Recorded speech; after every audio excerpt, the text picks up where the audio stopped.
말씀은 상당히 무겁습니다. 19절부터 다시 한 이유는 이제 19절부터 교리편에서 생활 실천편으로 넘어가는 부분이라고 분기점이라고 했습니다. 10장 18절까지 히브리서 저자가 계속 강조한 것은 새 언약에 의해서 예수 그리스도께서 오셨다. 구원을 완전히 성취하셨다. 옛 언약에 속했던 것들은 이제 그 정신이나 뭐 그런 의미는 다 살아있겠지만 형식이나 모습은 이미 구약으로 끝나버려서 폐기된 것은 아니고 주님은 구약을 완성하러 오셨다고 했습니다. 그래서 그런 부분에 있어서는 우리가 따라야 할 예배의 그 정신은 되지만 형식적인 모범이나 이런 거에서는 좀 옆에다 놔둬도 되는 이런 부분을 말씀드렸습니다. 그리고 19절부터 이제 예수님이 그렇게 하셨기 때문에 너희들은 그 육체로 찢으신 지성소에 들어갈 수 있는 담력도 있게 됐고 가지게 되었고 길은 오직 그것밖에는 이제 없다. 바뀌었다. 새 시대가 되었다.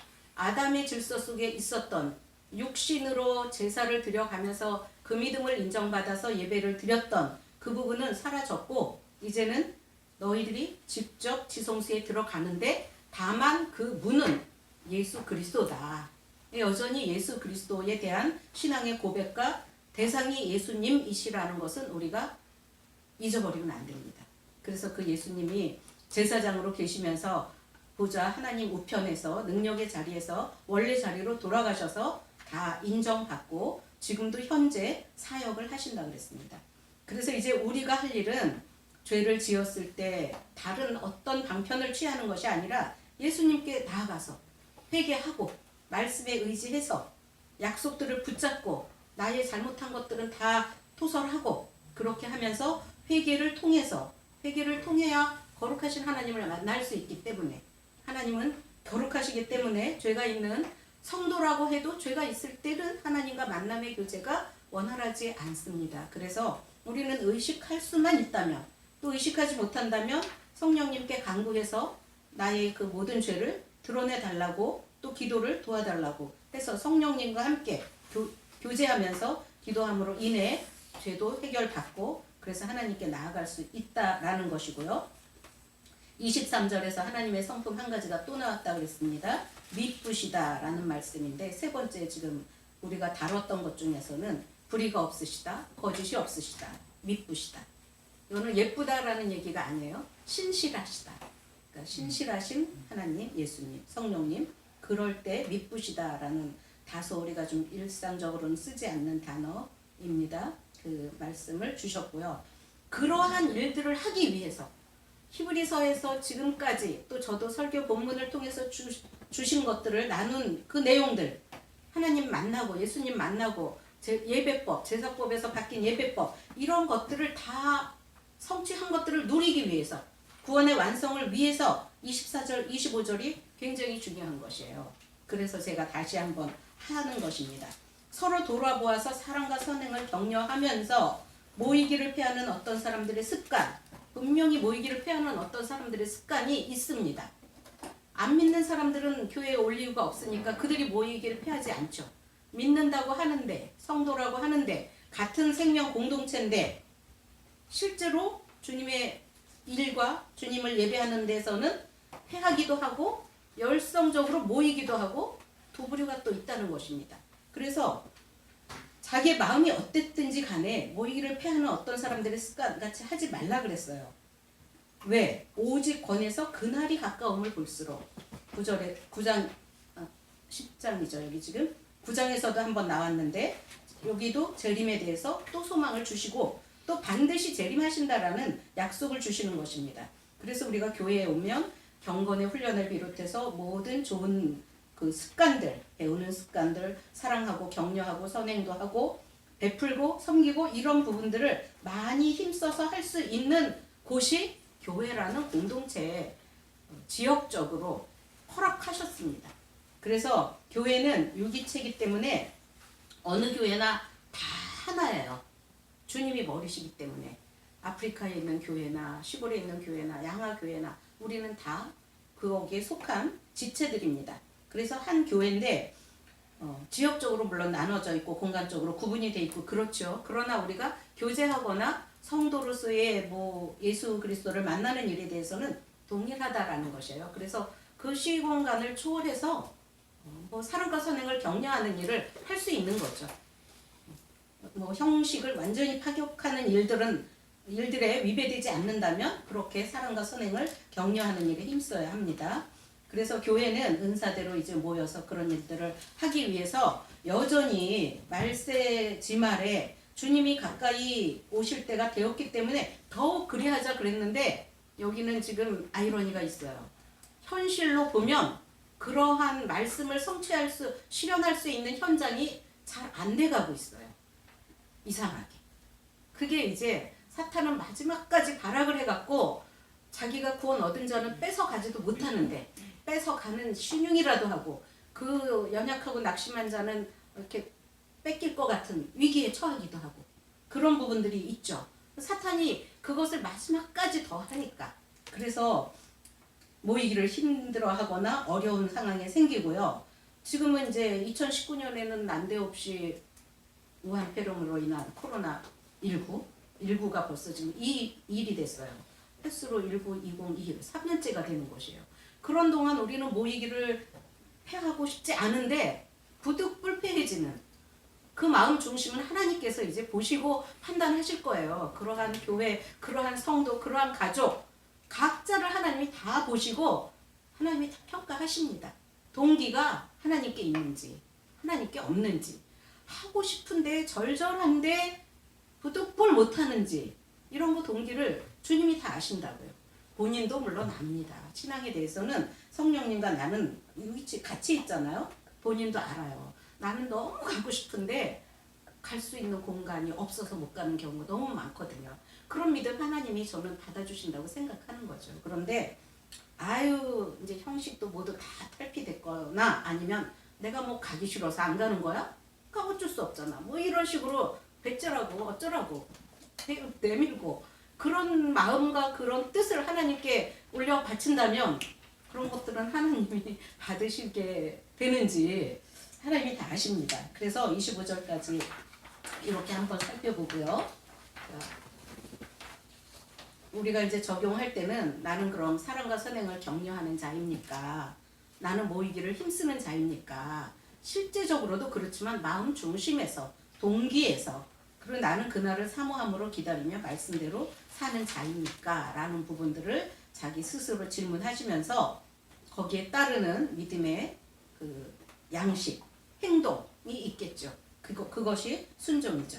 오늘은 특별히 이제 26절부터 31절까지가 이거는 이제 난해 구절은 아니지만 6장에서 우리가 4, 5, 6절에서 한번 빛을 받고 근데 타락한 자들은 그 본문이랑 내용면에서 유사해요. 그러니까 히브리서에서는 의도적으로 이러한 제사장으로서의 예수님에 대해서도 계속 끌고 가고 있고 강조하고 있고 반복적으로 얘기한다고 했습니다. 그래서 평소에 히브리서를 등한시하고 잘 안 들었거나 안 읽었어도 지금 수요일 날만 배운 거 들은 것을 해도 몇 개라도 남아 있어야 됩니다. 이제 명확하게 그것이 신앙의 지식이 경건의 능력으로 변할 수 있는 동력이 된다 그랬어요.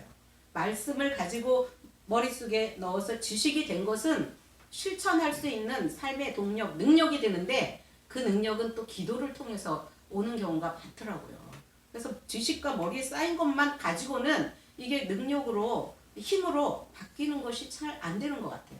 그러니까 우리가 소화작용을 할 때도 먹고 나면 효소나 뭐 온갖 것들이 다 아주 미세한 것까지 작용을 해서 소화 기능을 해서 에너지로, 힘으로, 저장으로 바뀌는 것처럼 그리고 우리는 이제 기도라는 것, 뭐 교제라는 것, 또 여러 가지 섬김이라는 것, 봉사라는 이 모든 것들을 다 믹싱해서 능력으로 바뀌는 것이에요. 그 바뀌었고 기도도 했고 그러니까 힘도 얻어서 정말 나를 부인하고 하나님이 원하시는 일을 할 수도 있죠. 그런 것들이 우리가 평생 살면서 교회를 통해서 해야 한다라는 것이죠. 그래서 지금 중차대한 본인의 신앙이 하나님께 어떤 모습으로 비춰질지에 대한 지금 그런 현장이에요. 지금 시대가. 그런 부분에 특별히 26절에서 31절까지가 제가 6장을 할 때도 그 검색을 해서 찾아보니까 인천에 있더라고요. 그리스도의 보혈교회라고 스테반 황 목사님이세요.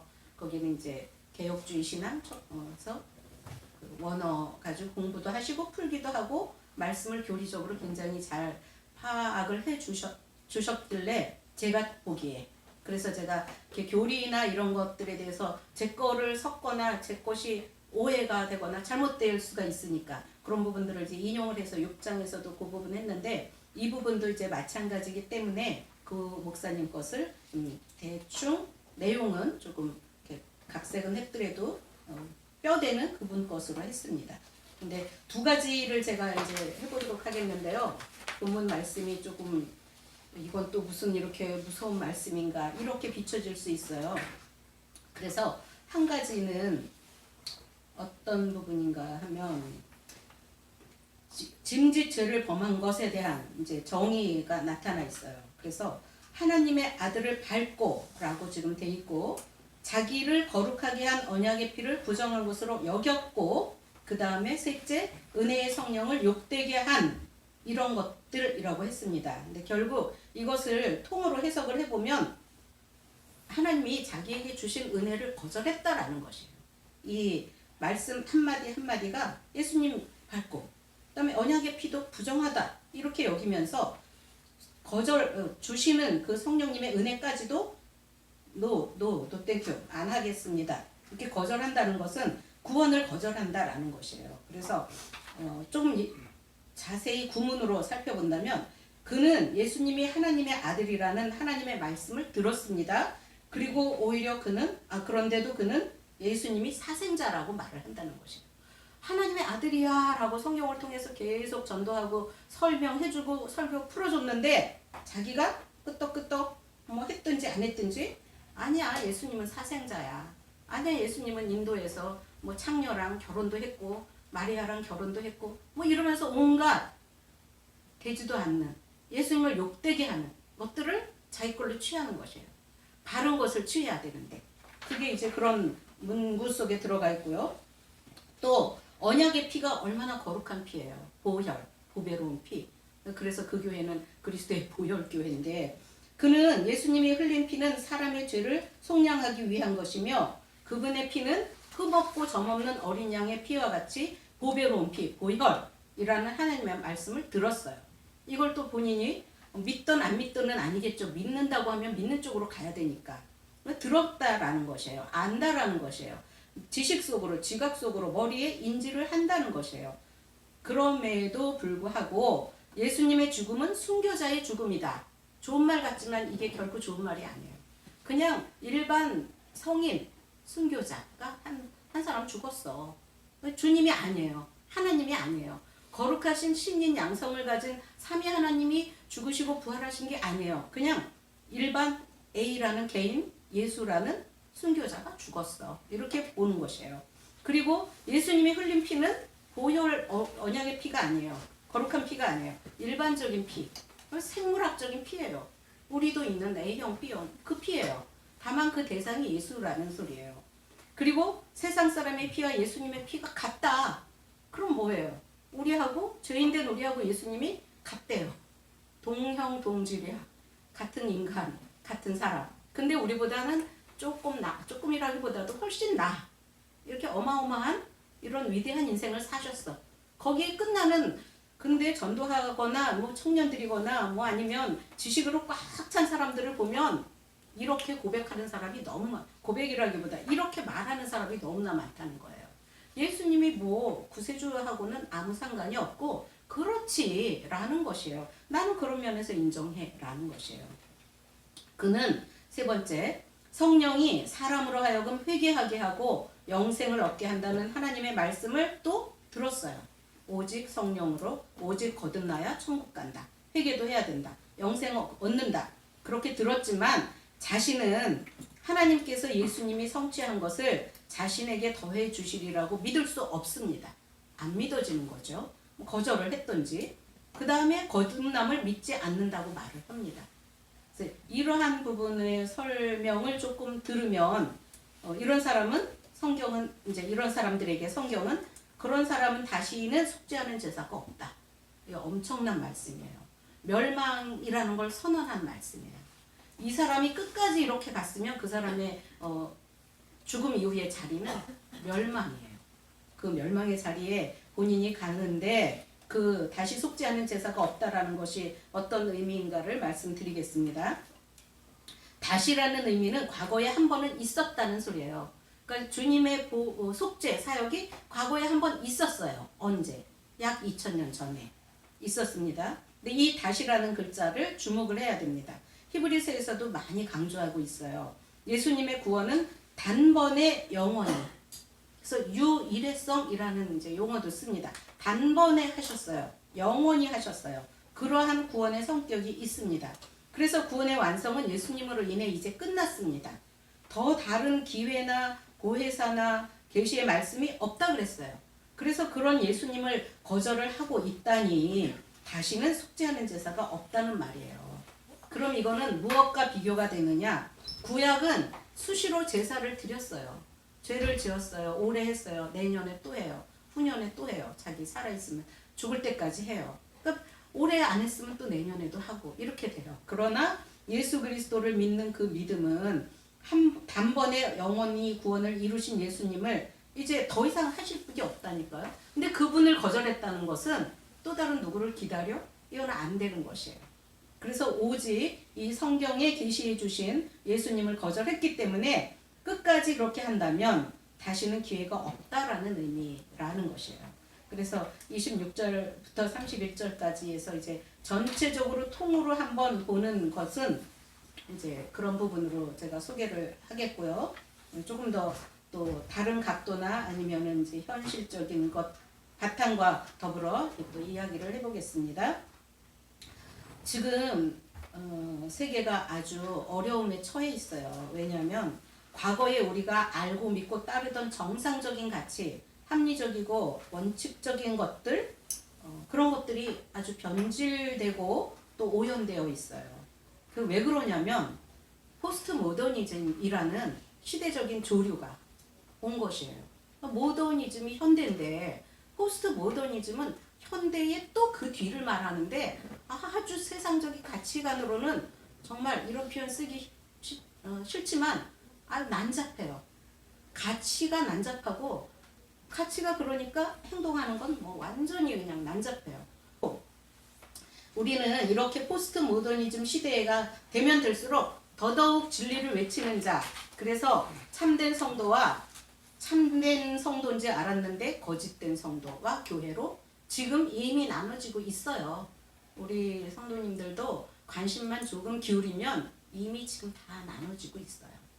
그래서 진짜라고 말하면 핍박을 당합니다. 가짜를 뭐 막 무성하게 키우면 열렬히 환영을 받고 너 잘한다 너 잘한다 부추기고 그게 옳은 거지. 지금은 그렇게 생각해야지. 시대가 변했는데 이렇게 나옵니다. 그것은 인간의 평가예요. 그리고 잘못된 사람이 보는 시각의 평가예요. 제가 볼 때는 그렇게 평가 안 하죠. 주님이 평가하는 그 시선과 그 각도로 평가를 하죠. 애쓰고 그렇게. 그래서 그런 것들이 있는데요. 6장의 배교와 조금 이제 비교되는 거는 어떤 거냐면 6장은 뭐 이렇게 저렇게 해서 조금 혼돈의 해석상 받아들이는데 여지가 있다고 했는데 오늘 26절부터는 혼돈의 여지가 없어요. 아예 예수님 피를 거절한 사람이라고 아까 세 가지 내용으로 했죠. 순교자의 피라는 등 뭐 인간의 피와 똑같다는 등 그런 얘기 했죠. 복음을 믿지 않는다라는 얘기를 했습니다. 추도 예배, 추모 예배 이런 거가 금지예요. 이름을 잘 몰라서 그렇게 보고 이제 실수로 하기는 합니다. 뭐 관례상 지금. 그러나 그거 자체를 바르게 수정해야 돼요. 교정해야 돼요. 추도 예배, 추모 예배는 그 죽은 자를 여전히 기억하면서 하는 것이에요. 근데 우리는 그게 아니라 이제 뭐 함께 가족으로 살았던 이제 그분은 이제 갖고 살아있는 지금 살아있는 사람들 그리고 살아있는 계시는 하나님께 예배를 감사 예배를 드리는 것. 그것은 뭐 가능하죠. 언제나. 1년 365일 언제나 가능한데 그렇게 뭐 소천한 날 한다. 큰 문제 없죠. 내용을 명확하게 알고 하는데. 그래서 예, 이렇게 해서 아버지는 지금 천국 가셨지 않니? 너 아직도 이렇게 안 돌아오고 참 마음 아프다. 뭐 이럴 수 있죠. 그런 설교나 그런 권면이 충분히 필요하죠. 그래서 그런 부분들이 이제 있는데 아무튼 카톨릭에 대해서 그런 교리적으로는 구원이 잘못되어 있습니다. 교리적으로는. 그러면 카톨릭 교인 중에 구원 얻은 자가 없을까요? 있죠. 있다고 우리가 보죠. 거꾸로 개신교 중에 교리는 구원관과 맞습니다. 그러나 다 맞지 않잖아요. 아까 얘기한 것처럼 그런 이제 변질된 게 많으니까. 그럼 개신교인들은 다 천국 갑니까? 아니죠. 아니라고 누구나 말할 수 있잖아요. 그 중에 내가 아닌 자에 속할 이런 것들도 우리는 늘 깨어 경성해야 되는 것이고요. 그래서 구원의 도에 대해서는 성경을 제대로 해석하는 것은 개신교입니다. 공식적으로요. 공개적으로. 그래서 개신교의 교회는 그런 구원의 도에 대해서 분명하게 가르치고 또 성도는 마땅히 그렇게 배워야 합니다. 그런데 개신교에서 카톨릭으로 역개종한 사람이 또 의외로 많잖아요. 우리 주변에도. 교회는 너무 갑갑하고 올가매고 싫다. 저쪽 가니까 프리하고 멋지고 의식도 장엄하고 너무나 좋다. 가 있잖아요. 그거는 진리로 평가하지 않아서 그래요. 그냥 어떤 다른 거 아까처럼 멋지다, 감정이 이쪽에 쏠린다, 뭐 등등, 편하다 등등 진리를 가지고 캐논을 가지고 성경을 가지고 자를 재서 자기가 영생을 결정해야 됩니다. 그래서 이런 부분들에 대해서도 우리는 좀 주의를 기울일 필요가 있고요. 또 하나가 이제 자유주의, 인본주의 뭐 이런 신앙 기독교인데 제가 믿는 하나님께 대한 신앙 고백이 진리 쪽이 강하다 보니까 저는 이런 부분들에 대면 눈이 팍팍 뜨여요. 그 목사님들도 보면 은사대로 이렇게 쓰시는 것 같더라고요. 목사님도 어떤 패턴, 이 부분이 뛰어나면 그쪽을 많이, 이 부분이 뛰어나면 그쪽을 많이 그런 경향을 주로 보게 되더라고요. 그래서 한 목사님 설교를 계속 들으면 사실은 주제면에선 그 얘기가 그 얘기일 수 있는 것이에요. 그런 것들을 저도 가끔 느끼는데 저는 이제 진리 쪽에 대해서 아주 강한 그 적용점을 갖고 있어요. 그래서 행동화된 어떤 그런 부분도 그런 거지만 진리에 대한 무장을 저는 굉장히 강조를 하는 편입니다. 그래서 26절에 이제 그렇게 넘어갔고요. 27절에 오직 무서운 마음으로 심판을 기다리는 것과 대적하는 자를 태울 맹렬한 불만 있으리라. 그들의 결과예요. 여기서는 막 잘했습니다. 좋았습니다. 칭찬도 받았습니다. 당도 있고 무리도 있고 많았습니다. 그러나 결과는 무서운 심판을 기다려야 해요. 죽는 순간. 그 다음에 그들을 태울 맹렬한 불이 있다 그랬죠. 번제단 생각해 보세요. 피 흘리고 잡는 거에서 끝나지 않는다 그랬죠. 지글지글 탄다 그랬죠. 각도 뜬다 그랬죠. 그게 자기가 들어갈 지옥불이에요. 지옥불에서 성경에서도 다 보여주진 않지만 지옥 그러면 단편적으로 불, 구더기, 뭐 소금 치듯 막 갈증 이런 얘기는 분명하게 있잖아요. 그 지옥이 있다고요. 모세의 법을 폐한 자도 두세 증인으로 말미암아 불쌍히 여김을 받지 못하고 죽었어요. 구약에서도 가차없이 구약은 율법대로 판단했기 때문에 뭐 안식일을 지키지 않는 자 죽인다 뭐 이런 것도 있고요. 부모를 거역한 자 죽인다 이러기도 하고 돌로 이렇게 집행도 하고 그랬어요. 그런데 이 말은 왜 나왔느냐? 29절. 하물며 하나님의 아들을 짓밟고 아까 했던 것, 자기를 거룩하게 한 언약의 피를 부정한 것을 여기고 두 번째 했던 것, 은혜의 성령을 욕되게 하는 자 세 번째 했던 것, 그런 사람이 당연히 받을 형벌은 얼마나 더 무겁겠느냐 너희는 생각하라. 분명히 있는 현실, 100년도 안 지나면 자기가 처할 운명 이것이기 때문에 가서 후회한들 아무 소용이 없잖아요. 밖에서 슬피 울며 이를 간들 아무 소용이 없잖아요. 이미 지옥이라고 땅땅땅 하고 자기한테는 형벌이 선언이 내려졌는데 언제 좋은 시절에 거기 들어가기 전에 남들이 복음 전해줄 때 하라는 거죠. 적용을 해서 말씀대로 천국 갈 수 있도록 은혜의 성령을 모시라는 거죠. 받아들이라는 거죠. 그 부분을 해야 되는 것입니다. 그리고 30절에 원수 갚는 것이 내게 있으니 내가 갚으리라 하시고 주님은 주님을 대적한 원수들에 대해서 가만히 있지 않으세요. 반드시 원수 갚습니다. 이 땅에서 갚는 경우도 많이 있으세요. 주님이 그 생각보다도. 그러나 영원한 심판에서 반드시 갚습니다. 다 실현됩니다. 또다시 주께서 그의 백성을 심판하리라 말씀하신 것 우리는 압니다. 믿음으로 알고 믿고 합니다. 그래서 결과적으로 31절 살아계신 하나님의 손에 빠져들어가는 것이 무서울진저 이렇게 어미로운 할 것을 하겠다고 약속하시고 성취하시는 거짓이 없으시다 그랬는데 회개치 않음으로 주님을 대적함으로 자기가 주님께 나오지 않음으로 이미 복으로 주신 이 약속을 자기 손에 갖고 가지 않은 사람 29절 30절 여기 있는 사람들에게 26절 이런 사람들에게 하나님의 손에 빠져 들어가는 것이 얼마나 무섭겠습니까? 그것에 대해서 경각심을 갖고 또 성령으로 정말 두렵고 떨리는 말씀으로 받고 회개해야 되고 안 믿어지면 하나님께 정말 매달려 어떻게 해서든지 땡깡을 부리면서 철야를 하면서 금식을 하면서 주님이 영혼 구하는 거 제일 기뻐하시는데 그 일 안 하시겠어요? 그 일 때문에 십자가 지셨는데 주님이 살과 피를 다 우리에게 주셨는데 안 믿어진다는데 그거 믿게 안 해주시겠습니까? 그렇기 때문에 자기의 선택과 자기의 책임 권한에 있어요. 자기 몫의 인생이에요. 자기가 결정한 것에 따르는 것입니다. 그래서 한번 구원 얻은 사람은 우리가 이제 영원한 구원이라고 하지만 중간중간에 체크할 수 있는 리스트는 그거라고 그랬죠. 내가 과연 이렇게 하나님께 자꾸 매달려 있느냐 이쪽으로 가고 있느냐 배교의 길로 근데 가다 보니까 내가 배교의 길로 계속 가고 있네 그러면 주님이 나를 택하지 않았나? 나를 버렸나? 나는 이쪽으로 갈 수밖에 없는 자 이렇게 평가를 하면 안 되고 내가 참된 성도의 길에 지금 서 있는 거야. 내가 가짜의 길을 가고 있네? 라면서 자신을 추스려서 이쪽으로 와야 된다고요. 아 주님이 나를 버렸네 해도 안 되는 거네 뭐 포기지 뭐 이렇게 하면 안 되는 거라고 했잖아요. 포기하면 절대 안 되는 거라고 그랬습니다. 그래서 우리가 결론 부분으로 적용과 마찬가지의 말씀인데 이런 부분들이 천국과 지옥 또 믿음 그 다음에 교회 삶 교회 신앙 또 알아야 할 진리 가치관 이런 것들이 분명히 적나라하게 다 성경에 있고 현실은 성경을 가능한 한 지금 다 부정하고 있습니다. 중간중간에 신앙을 언제든지 체크하면서 강조하는 것은 진리를 강조하는 것은 아무리 많이 해도 과유불급이 아니라 하면 할수록 좋습니다.